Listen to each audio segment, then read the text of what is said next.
নমস্কাৰ প্ৰিয় দৰ্শক, আজি আমি জানো আহকচোন এই বিষ ৰেখীৰ জাতক জাতিকাসকলৰ এই আগষ্ট মাহটো কেনেদৰে পাৰ হ'ব। তেওঁলোকৰ প্ৰেম, ব্যৱসায়, চাকৰি, শিক্ষা ক্ষেত্ৰত আপোনালোকৰ ৰাশিয়ে কি কৈছে, গ্ৰহ নক্ষত্ৰৰ বিশাল পৰিৱৰ্তন হ'বনে?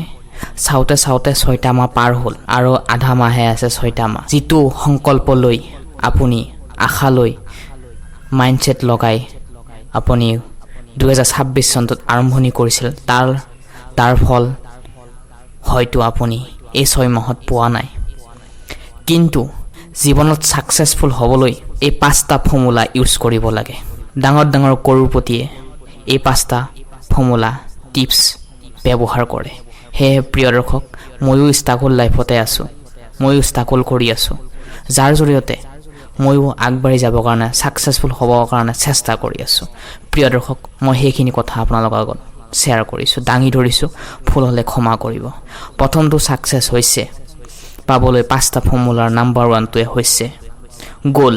যিকোনো জেগাত আপুনি ছাকচেছ হ'বলৈ আপুনি গ'ল বনাবই লাগিব। আপুনি কোনটো লক্ষ্যত লৈ আপুনি জীৱনটো আগবাঢ়িব বিচাৰিছে।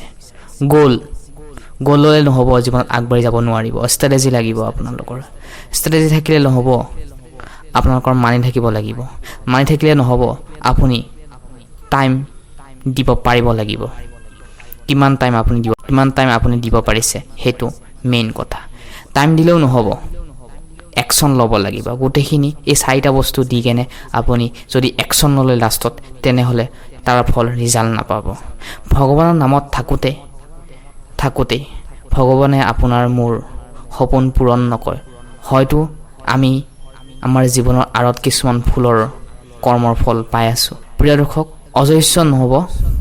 প্ৰিয় দৰ্শক, হাৰি নাযাব জীৱনত।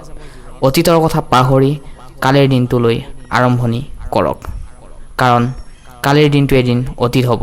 সেয়েহে অতীতবোৰ অতীত হৈ যাবলৈ দিয়ক। প্ৰিয় দৰ্শক, আহকচোন আমি জানি লওঁ এই আগষ্টৰ মাহটোত বিষ ৰাশিৰ জাতক জাতিকাসকলৰ ৰাশিয়ে কি কৈছে। প্ৰথমে আমি জানি লওঁ আহকচোন স্বাস্থ্যৰ ক্ষেত্ৰত। আপোনালোকৰ ৰাশিত শনিৰ দৃষ্টি আহি আছে আগষ্ট মাহত, ৰোগৰ স্থানৰ মালিক হৈ আছে। সেয়ে প্ৰিয় দৰ্শক, স্বাস্থ্যৰ ক্ষেত্ৰত সচেতন হ'ব লাগিব। গাঁঠিৰ বিষ, মূৰৰ বিষ, গেষ্ট্ৰিকৰ সমস্যা, যিসকলৰ বিশেষকৈ হাই প্ৰেছাৰ আছে, তেওঁলোকে সময়মতে খোৱা লোৱা কৰিব লাগিব। টাইম টেবুল ধৰিব লাগিব, কাৰণ সময় বহুত মূল্যৱান। টাইম টেবুলত আপোনালোকে মেডিচিন ল'ব।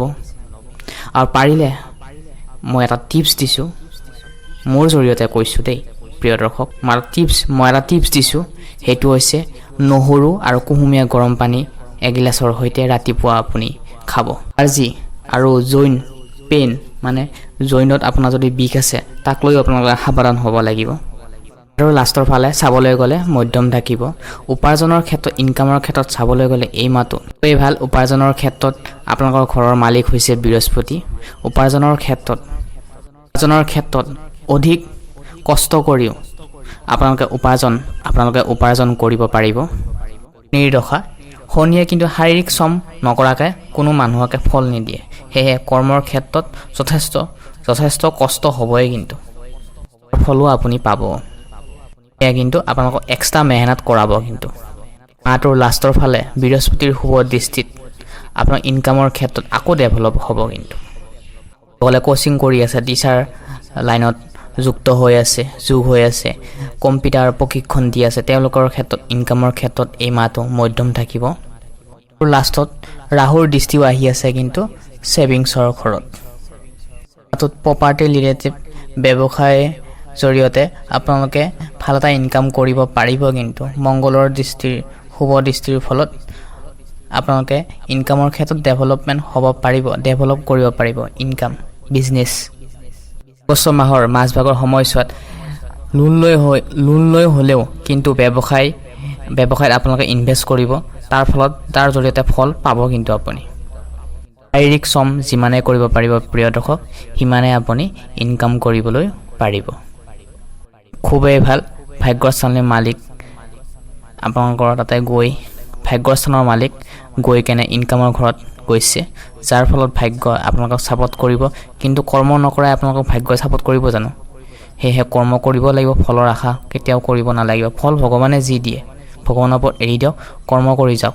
শুদ্ধ গ'ল, ষ্ট্ৰেটেজি, প্লেন, একশ্যন লৈ কেনে। শনিৰ দৃষ্টি আহি আছে আপোনালোকৰ ৰাশিতে, বুদ্ধিৰ স্থানত আপোনালোকৰ জন্মস্থানত যদি শনিৰ দুৰ্বল হৈ আছে তেনেহ'লে য়োগা এক্সাৰচাইজ কৰিব লাগিব আপোনালোকৰ জন্মকুণ্ডলী ভাল জ্যোতিষীক দেখাই ল'ব ধৰ্ম কৰ্মৰ ক্ষেত্ৰত চাবলৈ গ'লে আপোনালোকৰ বৃহস্পতিৰ শুভ দৃষ্টিত ধৰ্ম কৰ্মৰ ক্ষেত্ৰত শুভ দেখা পোৱা গৈছে বিশেষকৈ শাওণৰ মাহ এই শাওণৰ মাহটোত আপোনালোকে সোমবাৰে শিৱলিংগত জল অৰ্পণ কৰক শুদ্ধ বস্ত্ৰ পৰিধান কৰি গ'লে নহ'ব মন্দিৰত আপোনালোকে শুদ্ধ মনেৰে যোৱাটো খুব দৰকাৰ পাৰিলে এই মাহটোত শাওণৰ মাহটোত চাওঁতে জীৱ জন্তুক কেতিয়াও আঘাত নিদিব মাৰপিট নকৰিব ঘৰত যদি শিৱলিংগ নাই তেনেহ'লে ফটোখনত আপোনালোকে ধূপ জ্বলাই চাকি এখৰ জ্বলাই আপোনালোকে ওম নমঃ শিৱায় মন্ত্ৰ উচ্চাৰণ কৰিব আৰু প্ৰিয় দৰ্শক এইখিনিতে জনাওঁ যে আপোনালোকৰ ৰাশি যদি বিষ হয় তেনেহ'লে আমি ইতিমধ্যে আপোনালোকৰ ৰাশি সম্পূৰ্ণ জীৱন বিশ্লেষণ আমি ইতিমধ্যে আমাৰ ইউটিউব চেনেলত প্লেলিষ্ট বনাই থৈ দিছোঁ তাতে গৈ আপোনালোকে চাব পাৰে যাতে আপুনি এখোজ আগুৱাৰ লগতে 10 খোজ আগুৱাই যাব পাৰিব কিছুমান গোপন তথ্য জানিব পাৰিব আপোনাৰ ৰাশি অনুযায়ী তাতে গৈ এই ভিডিঅ'টো চোৱাৰ শেষ হোৱাৰ পাছত তাতে গৈ চাব পাৰিব সেয়েহে প্ৰিয় দৰ্শক এই শাওণৰ মাজত বিশেষকৈ নখ দাড়ি চুলি কটাৰ পৰা বিৰত থাকিব এতিয়াই কাটি লওক শাওণৰ মাহ নপৰাৰ আগতে কাটি ল'ব প্ৰিয় দৰ্শক সেইকাৰণে আমি আগতীয়াকৈ মাহেকীয়া ৰাশিফল প্ৰস্তুত কৰোঁ যাতে আপুনি আগতীয়াকৈ সজাগ হৈ যাতে আহিবলগীয়া মাহটোত প্ৰিপাৰেশ্যন চলাই আপুনি আগুৱাই যাব পাৰে এয়া আমাৰ উদ্দেশ্য প্ৰিয় দৰ্শক ভিডিঅ'টো ভাল লাগিলে লাইক কৰি দিব চেনেলটি নতুন হ'লে ছাবস্ক্ৰাইব কৰি থ'বলৈ একেবাৰে নাপাহৰিব আৰু যিসকলে ছাবস্ক্ৰাইব কৰিছে তেওঁলোকক ধন্যবাদ জনাইছোঁ বৰ্তমান সময়ছোৱাত লাভ ৰিলেশ্যনশ্বিপত মধুৰতা বৃদ্ধি কৰাব এটা কথা চাব দেই শনিৰ দৃষ্টি আহি আছে শনিৰ দৃষ্টিৰ ক্ষেত্ৰত অন্যায় ক্ষেত্ৰত হাত দিব পাৰে 2 তাৰিখৰ পাছত 2 আগষ্টৰ পাছত কিন্তু মংগলৰ দৃষ্টি আহিব অলপ গৰমে হ'ব পাৰে ৰিলেশ্যনশ্বিপটো লাভ ৰিলেশ্যনশ্বিপৰ ক্ষেত্ৰত 3% ব্যক্তি এণ্ট্ৰি হ'ব পাৰে সেয়ে যিমান পাৰে তাৰ ৰিলেশ্যনশ্বিপত 3% ব্যক্তি কেতিয়াও আহিবলৈ নিদিব বৈবাহিকসকল ক্ষেত্ৰত এই আগষ্ট মাহটোত অনুকূলে থাকিব সাধাৰণ শিক্ষা উচ্চ শিক্ষাৰ ক্ষেত্ৰত চাবলৈ গ'লে সাধাৰণ শিক্ষা হৈছে ক্লাছ 5ৰ পৰা ক্লাছ 12 লৈকে যিসকলে পঢ়া শুনা কৰি আছে এই নতুন আগষ্ট মাহটোত আপোনালোকে আকৌ আৰম্ভণি কৰিব লাগিব পঢ়া শুনা কাৰণ যেটো ষ্ট্ৰেটেজি লৈ আপোনালোকে গৰম বন্ধ পাৰ কৰিলে সেই তেনেকৈ শিডিউল চলাই লৈ আপুনি কৰ্ম কৰিলে ইচ্ছা নাযাব পাৰে সেয়েহে আগষ্ট মাহত আপোনালোকে আকৌ প্ৰিপাৰেশ্যন চলাই নতুনকৈ গ'ল ষ্ট্ৰেটেজি লৈ পঢ়া শুনা কৰিব লাগিব কাৰণ সময় থাকোঁতে সময় কাম কৰাটো আপোনাৰ মোৰ প্ৰত্যেকজন ল'ৰা ছোৱালীৰ কাৰণে দৰকাৰ উচ্চ শিক্ষাৰ ক্ষেত্ৰত যিসকলে ক্লাছ 12ৰ পৰা BA MA DLED master degree লগতে নেটৰ কাৰণে প্ৰিপাৰেশ্যন কৰি আছে APSC UPSC কাৰণে প্ৰিপাৰেশ্যন কৰি আছে বহিৰাজ্যত গৈ তেওঁলোকে উচ্চ শিক্ষাৰ ক্ষেত্ৰত প্ৰচেষ্টা চলাই আছে তেওঁলোকৰ ক্ষেত্ৰত এই মাহটো অনুকূল থাকিব চেলেঞ্জ আহিব এই চেলেঞ্জখিনি ইমানখিনি দিনলৈ নাথাকিব প্ৰত্যেক দিনেই আমাৰ খুজে চেলেঞ্জ থাকে এইবোৰ চেলেঞ্জ নহয় আমাৰ কৰ্মৰ ফল সেয়ে কৰ্মক আমি সদায় কৰিবই লাগিব কাৰণ জীৱনটো যেতিয়ালৈ জীয়াই আছোঁ তেতিয়ালৈ আমি কৰ্ম কৰিবই লাগিব এটা আপুনিও জানে মইও জানো প্ৰিয় দৰ্শক বাকীৰ ক্ষেত্ৰত ভালে থাকিব উচ্চ শিক্ষাৰ ক্ষেত্ৰত এই আগষ্ট মাহটোত বিশেষকৈ জাতক জাতিকাসকলৰ আপোনাৰ লগতে আপোনাৰ পৰিয়ালটোৰ মংগল হওক তাৰে কামনা কৰি আজি গুৰুত্বপূৰ্ণ ভিডিঅ'টোৰ পৰা বিদায় লৈছোঁ পুনৰ লগ পোৱাৰ আশাৰে ওম নমঃ শিৱায়।